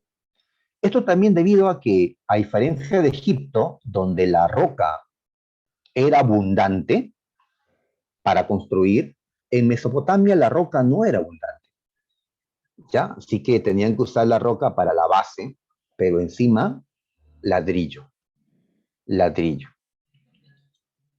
Muy bien. ¿Y qué construcción de ladrillo es la que caracteriza a Mesopotamia? El sigurat, que aquí vemos. Ahí está un sigurat de Ur. Ur, como hemos dicho, es una de las ciudades sumerias. ¿Ya? Ahí está. ¿Ya? Puede ser, Tueros, puede ser. ¿Ya? A ver, ahí está. Un zigurat es una edificación monumental. Monumental significa pues grande. Perfecto. En una ciudad, la construcción más grande era el zigurat. Sea pues en Ur, en Babilonia, en cualquier ciudad de Mesopotamia. ¿Ya? Entonces el equivalente a la pirámide de Egipto es pues el zigurat. Es su equivalente en Mesopotamia. Ahí está. Tiene también la forma piramidal. Vamos a agrandarlo. Tiene también una forma piramidal, porque ves, son varias plataformas que pueden ser hasta 7 plataformas, 7 pisos, digamos, ¿no? Ahí están. ¿Ya? Es de gran tamaño, de ladrillo, no completo, porque hay adobe, hay barro en su interior. El ladrillo, pues, es más difícil de producir, así que cubren con ladrillo la construcción. Ahí está. Muy bien, la Universidad de San Marcos nos preguntó por los zigurats. ¿Y cuál era la pregunta? Pues sobre las funciones que tenía el zigurat. Ya, normalmente decimos que la función principal es el culto, función religiosa. Creían ellos que en la parte superior vivía Dios, el Dios de esta ciudad, y que los sacerdotes debían de subir, pues, para poder hablar con él, con Dios. Así que desde aquí, los sacerdotes ejercían no solo el culto al Dios, la gente se reúne, pues, en torno al zigurat, sino que además se ejercía también la administración o el gobierno de la ciudad. Así que tenemos una función religiosa y una función también administrativa. Y otra función es la científica, porque desde acá los sacerdotes observaban el cielo y llegaron a identificar planetas, ¿no? Astros, crearon constelaciones, hubo un desarrollo astronómico y también astrológico en Mesopotamia. Por eso, entre las funciones estamos colocando religiosa, política y científica. Muy bien. Los mesopotámicos contaban de 60 en 60 principalmente. Ya utilizaban los nudillos de una mano, los dedos del otro, y así llegaban a contar, pues, y multiplicaban hasta 60. La numeración sexagesimal, le llamamos a esto.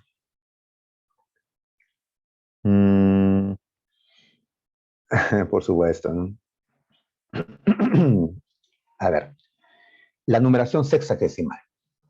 Ya ha quedado algo de esta numeración actualmente. Los que están viendo la hora,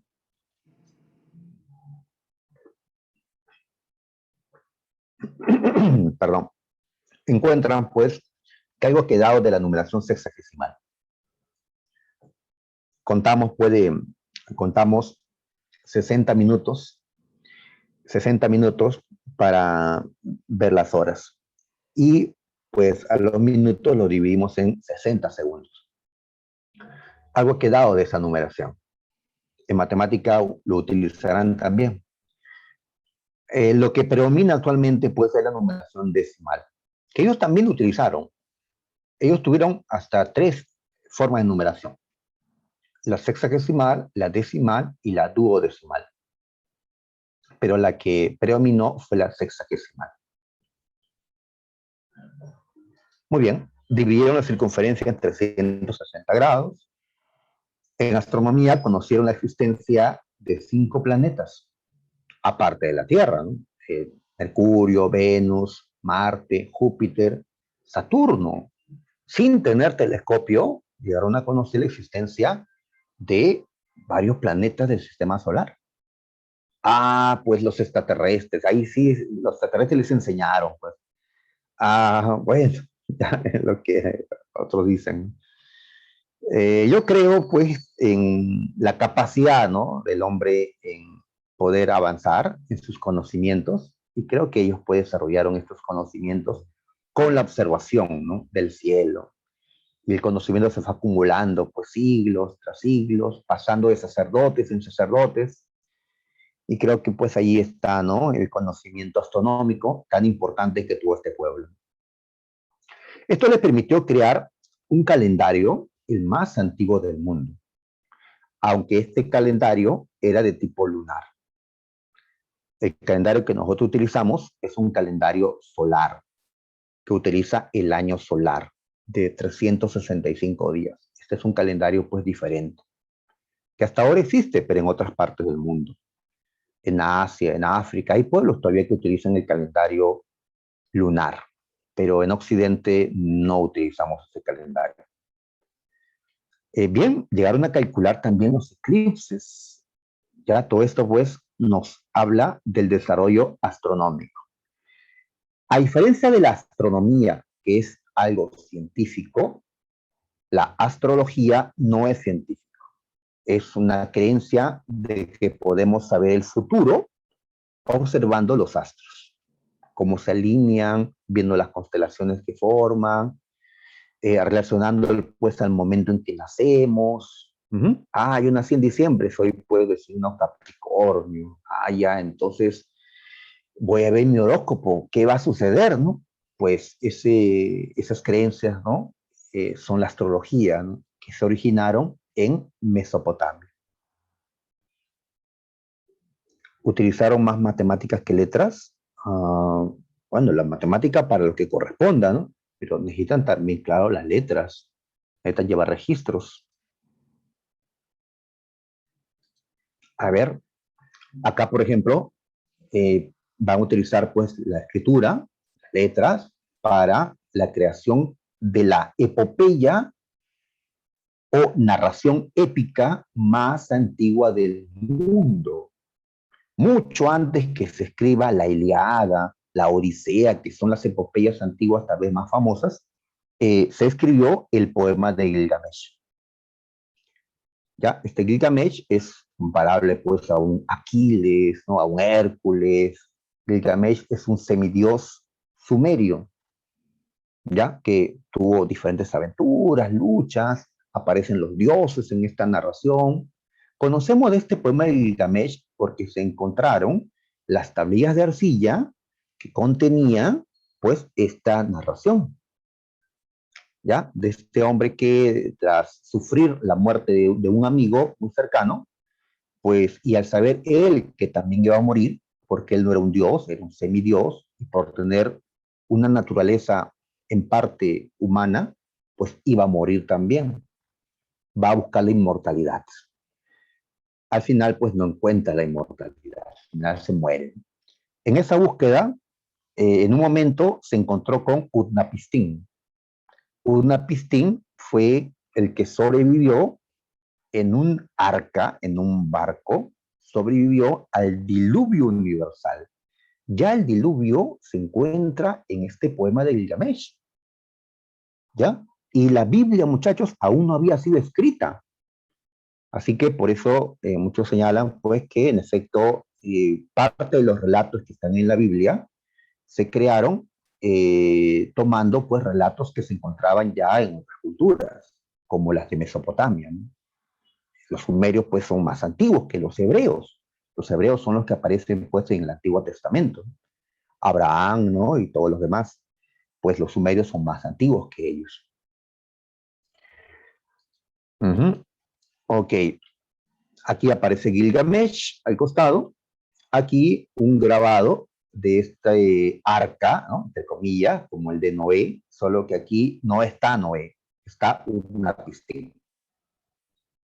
Más antiguo que Noé, según estos relatos, claro, ¿no? No podemos comprobar tampoco que haya existido Utnapishtim o que haya existido Noé, porque son parte de relatos que no son suficientes para demostrar la existencia de alguien. A ver, ¿qué le pasó a los sumerios? Fueron conquistados. Si los sumerios hubieran sido más unidos, tal vez no hubieran caído. Pero como prevaleció pues la independencia y la rivalidad inclusive entre ciudades sumerias, poco a poco las ciudades sumerias van a ser conquistadas por otra llamada Akkad, ¿ya? Akkad. Los acadios, que son semitas, es decir, pertenecen a una etnia, ¿ya? Antes decía raza, pero la palabra raza es una palabra, ¿ya? Que mejor no lo usamos. Etnia semita. Los acadios conquistaron a los sumerios, y el hombre que hizo posible esto fue Sargón I, ¿ya? De Akkad. Entonces, él fue el primer unificador de Mesopotamia al conquistar a las distintas ciudades que existían en ese tiempo. Los sumerios fueron conquistados por Sargón I. Y así lo que hizo Sargón fue crear pues el primer imperio mesopotámico. ¿Ya? Vamos a ubicarlo usando el mapa anterior, ¿ya? Ahí está. Ahí está. ¿Cuál sería el imperio acadio? Pues, a ver, Sumeria, como dice el mapa, Sumeria es todo este territorio de color medio zanahoria, anaranjado, algo así. ¿Sí? Ahí están ciudades sumerias. Babilonia, bueno, todavía no está, ¿ya? Luego va a estar en este lugar. Muy bien, entonces ahí estaban las ciudades sumerias y también está Akkad. Akkad terminó conquistando las ciudades sumerias. Y así, este color zanahoria, anaranjado, nos puede representar también el imperio acadio, ¿ya? Más o menos de ese tamaño, ¿no? Que unió a las ciudades de ese entonces. Aún existían ciudades como Nínive, aparecerán después. Ok, volvamos. ¿Dónde estábamos? Aquí. Muy bien, por ahí un grabado sobre Sargón I. Tras la muerte de Sargón I, el imperio acadio se va a caer. Le faltaba elementos a este primer imperio para ser más resistente, ¿no? Más duradero. Le faltaban elementos que integren más al imperio. Por eso el imperio apenas va a durar 200 años, como dice este mapa. 200 años no es mucho, ¿no? Otros imperios duraron pues 500 años, 1000 años, ¿ya? Miles de años. A ver, ¿qué le pasó al imperio acadio? Pues las ciudades sumerias se rebelaron buscando su autonomía, y en esa crisis que Akkad sufrió, pues un pueblo extranjero, los gutis, los atacaron. Y los gutis pues tomaron Akkad, y así el imperio acadio desapareció. Las ciudades sumerias recuperaron su independencia, ¿ya? Y a ese periodo en que las ciudades sumerias volvieron a ser independientes, le estoy llamando Renacimiento Sumerio. Los sumerios volvieron, ¿no? Ahí está. Y la que más destacó fue Ur, entre las ciudades sumerias. Y en esta ciudad destacó un rey llamado Urnammu, quien creó unas leyes muy antiguas, un código de leyes, un código muy antiguo de leyes. Esto para comprobar que el código de Hammurabi, que recién viene, no es el código más antiguo. Como vemos, el código de Urnammu era más antiguo que el código de Hammurabi. ¿Ya? Esto para que no sigamos repitiendo que el código de Hammurabi fue el más antiguo. Con el tiempo, los sumerios volvieron a ser conquistados, esta vez por Babilonia, una ciudad en el centro de Mesopotamia. Los babilónicos o amorreos o amorritas, como le llamaban originalmente, conquistaron a las demás ciudades mesopotámicas. Y el hombre que logró esto fue Hammurabi, fundador de este primer imperio babilónico. ¿Primer? Porque después habrá un segundo imperio babilónico. Muy bien, pero lo que más se recuerda de Hammurabi son sus leyes, ¿ya? Que se conocen actualmente sus leyes, a diferencia del código de Urnammu, que se ha perdido. Se conoce el código de Hammurabi porque se encontró esta piedra negra que ven al costado. Neobabilónico. Claro, el segundo imperio babilónico o neobabilónico, correcto. Este es el primero. ¿Ya? Entonces, en esta piedra que ustedes están observando, en esta piedra, ¿ya? Que actualmente está en París, en Francia, aquí es donde se tallaron las leyes del Código de Hammurabi. Ahí está, ¿ya? Ahí puedes verlo. No creo que puedas verlos en sí, muy chiquitito, pero ahí están, ¿ya? Y en la parte superior de la piedra está Hammurabi, acompañado del dios de la justicia de Babilonia, conocido como, eh, ahí está, Shamash. Shamash. ¿Qué representa este grabado? Uno, que Dios me dio las leyes, dirá Hammurabi, ¿ya? Y se representa por eso. Y dos, Dios a mí, el rey, me dio el poder para hacer cumplir las leyes. De este tiempo y hasta el día de hoy, ya, perdón, la gente común no puede impartir justicia. Está prohibido actualmente hacer justicia con mano propia. Eso de chapa tu choro, ¿no? Y pues eso está prohibido en sí legalmente. Ah, profe, pero si el Estado no hace nada, tenemos que actuar nosotros. Claro, pero legalmente en sí, ¿quién tiene la potestad de impartir justicia oficialmente? El Estado. Entonces eso ya desde el Código Hammurabi lo vemos. Muy bien. Ahora, muchas de estas leyes, en efecto, se inspiraron en el ojo por ojo, diente por diente. Un principio sumerio conocido como la ley del talión, que ahora vamos a ver con algunas leyes, ¿no? Antes de eso, señalamos que Hammurabi, al ver que había muchas ciudades dentro de su imperio y en cada ciudad había un dios al que todos consideraban superior, entonces Hammurabi colocó al dios principal de Babilonia, a Marduk, como el dios principal de todo el imperio. El imperio se cayó más adelante porque los hititas derrotaron a Babilonia.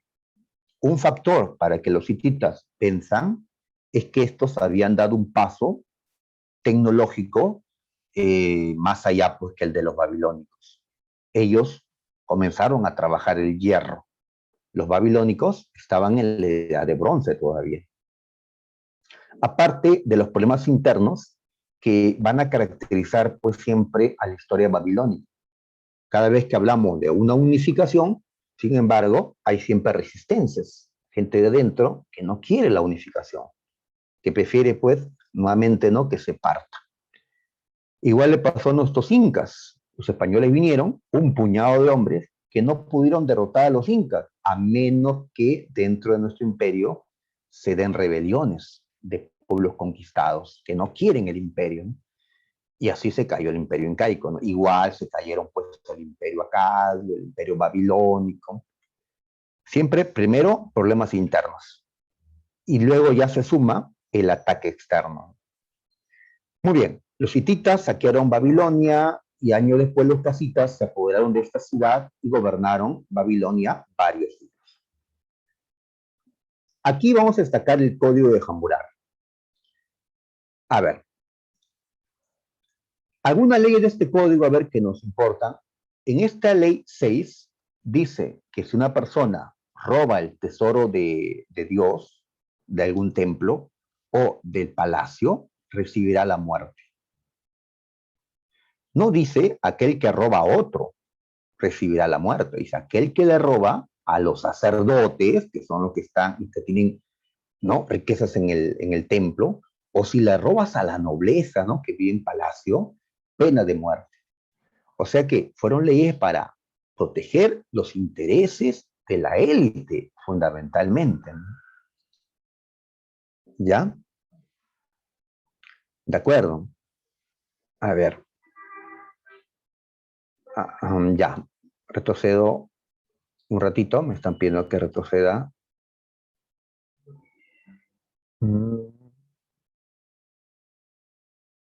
Bien, pero que ya está. Bien, pasamos. Ahí está. Recuerden que todo esto se los mando en PDF por intranet para que lo descarguen. Si no lo visualizan y toman sus capturas pues, de pantalla ya en su computadora, celular, donde estén, ¿no?, trabajando. Ok, bien muchachos. Si una persona sacó un esclavo del palacio, será muerto. O sea que es una persona tal vez apiadó de un esclavo maltratado en el palacio y le ayuda a que escape, recibirá la pena de muerte. Allí vemos entonces que el código era esclavista, porque las leyes estaban para defender el sistema esclavista.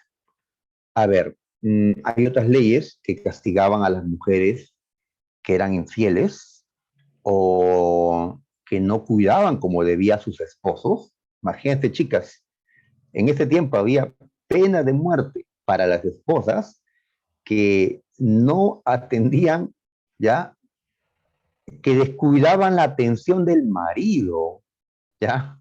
¿Qué tal machismo, no? Ok, pero nos interesan las leyes que están acá. A ver, si un hombre libre vació el ojo de un hijo de hombre libre, se vaciará su ojo. Si quebró un hueso de un hombre, se quebrará su hueso. ¿Ya? Pues, ¿de qué nos están hablando aquí? Del ojo por ojo y diente por diente, la ley del talión. Así que si en una pelea, yo busco la pelea, alguien está con mi cuchillo y le doy un corte en la cara y le corto un ojo, si luego me detienen, entonces, ¿qué va a decir el rey? Pues, muy bien, condénenlo. ¿Qué fue lo que hizo?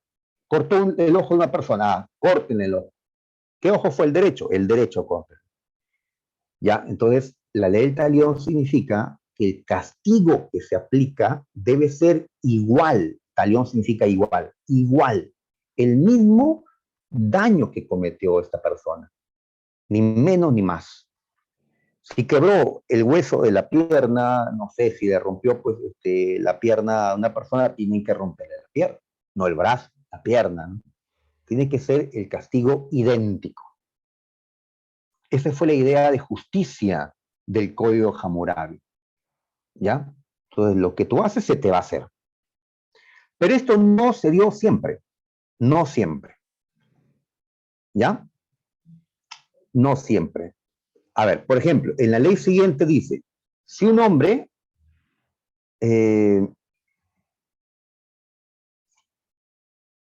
si un hombre libre le corta el ojo a un esclavo o le rompe un hueso a un esclavo, no le van a cortar el ojo o romperle un hueso, porque consideran que el esclavo es menos que un hombre libre. Entonces la condena es que tiene que pagar la mitad del precio del esclavo al amo del esclavo. No hay ojo por ojo aquí, porque el ojo por ojo solo se aplica cuando la gente es de la misma condición social. ¿Ya? Si un hombre libre pues le da, no sé, un golpe al rey, pues el castigo no es que le dé un golpe al hombre de pueblo, ¿no? El castigo es la pena de muerte, ¿no? No hay ojo por ojo allí, porque esto no se aplica cuando la gente son de distinta condición social. Tiene que ser de la misma condición social para aplicar el ojo por ojo. Eso lo sabemos de la lectura del Código de Hammurabi. Uy, la hora nos gana, muchachos. Acá vemos el Imperio Asirio. Ellos construyeron el imperio más grande de Mesopotamia basándose en la utilización masiva del hierro y también del terror, ya que asustaban a sus enemigos. Asustaban, pues, matando cruelmente a los prisioneros de guerra, decapitando, ¿sí?, mujeres, niños, un terror pues, que les permitió expandirse grandemente. Tenemos a Sargón II, que construyó el palacio de Corsabat, a Surbanipal, el más grande emperador asirio, el de la máxima expansión, y el que creó también la biblioteca más antigua, en Nínive. Sus templos fueron decorados con esas esculturas, llamados lamasus. Son toros alados con cabeza humana. Creían que estos lamasus eran espíritus que protegían sus templos y palacios de otros espíritus, de maléficos. Este imperio se cae cuando los medos, que van a querer conquistar Nínive, la capital de Asiria, y los babilónicos, que buscaban su independencia del imperio asirio, se unieron y derrotaron a este imperio. Babilonia se recupera y crea un nuevo imperio, el segundo imperio o el neobabilónico. El hombre que consolidó este imperio se llamó Nabucodonosor II.